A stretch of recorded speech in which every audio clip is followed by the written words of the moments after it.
Le mondial de l'automobile à Paris, c'est tous les 2 ans, en alternance avec Francfort. Et cette année, le moins qu'on puisse dire, c'est que tous les constructeurs ne répondent pas à l'appel. Il y a beaucoup d'absents, à commencer par la Volkswagen, il y a Ford qui ne vient pas, il y a Fiat et Alfa Romeo non plus, Nissan, Opel, et la liste est assez longue en fait.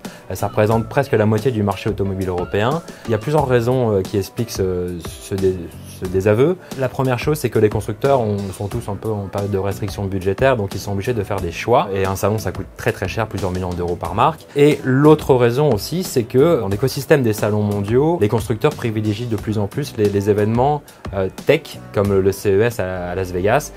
Et c'est ce qui explique aussi que les salons comme le mondial de l'automobile font les frais de la nouvelle manière de communiquer des constructeurs automobiles.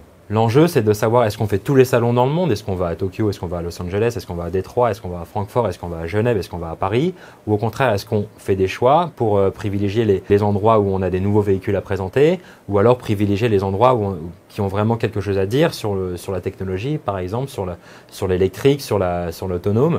Et dernièrement, c'est sûr que depuis 2 ou 3 ans, notamment CES de Las Vegas, il y a beaucoup de constructeurs étaient présents pour essayer de raconter qu'une voiture est plus qu'une voiture aujourd'hui, est vraiment un terminal numérique. Bon, ça ne veut pas dire que ça ne sera pas intéressant de venir porte de Versailles au Mondial de Paris, surtout pour voir les constructeurs automobiles allemands qui présentent leurs nouvelles voitures électriques. Il y en a chez Volkswagen, il y en a chez Audi, il y en a chez BMW et il y en a chez Mercedes.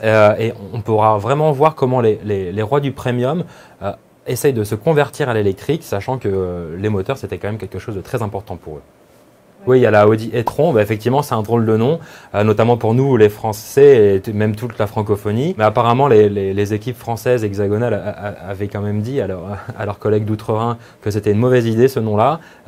Mais apparemment en Allemagne ça n'a pas posé de problème et ils ont gardé ce nom-là.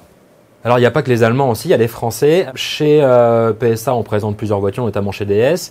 Mais surtout ce qui est vraiment intéressant à aller voir, je vous invite vraiment à aller la voir de près, c'est le concept de voiture électrique fait par Peugeot. C'est un rappel de la Peugeot 504 qui est assez joli à vrai dire. Chez Renault, de l'autre côté, nous avons des concepts un peu plus futuristes sur la livraison du futur, le dernier kilomètre, et des camionnettes autonomes qui permettent justement au livreur de vous livrer le colis en bas de chez vous de manière très souple et très moderne. Dans le rayon des constructeurs étrangers, on a un Chinois qui vient présenter une voiture pour le marché européen. On a aussi un petit constructeur vietnamien, mais surtout on a Tesla qui vient. Bon, c'est pas la première fois que Tesla vient à Paris, mais cette année, ils viennent présenter la nouvelle Model 3, qui est la voiture milieu de gamme, on va dire, parce qu'elle coûte quand même quelques dizaines de milliers d'euros, hein, donc c'est pas une voiture pas chère. Ça serait assez intéressant de venir la voir, cette voiture-là, parce qu'il paraît que son intérieur, son tableau de bord sont assez impressionnants et que c'est quelque chose à voir.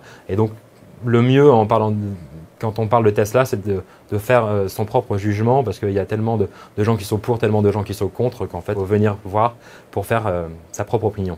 Cette année aussi, donc forcément, les organisateurs du Mondial de Paris, voyant le nombre de constructeurs absents, ont essayé de faire un peu feu de tout bois pour relancer la machine. Alors, ils ont créé un Mondial Tech où on voit un petit peu les nouvelles technologies appliquées à l'automobile. Ils ont créé un Mondial de la mobilité aussi, donc c'est intéressant avec tout ce qui se passe dans l'autopartage, notamment à Paris, dans le covoiturage et dans les scooters à partager, les voitures à partager, les trottinettes à partager. Et enfin, on a aussi un Mondial du 2 roues, de la moto, qui pour la première fois vient s'associer au Mondial de l'automobile pour essayer d'attirer les visiteurs.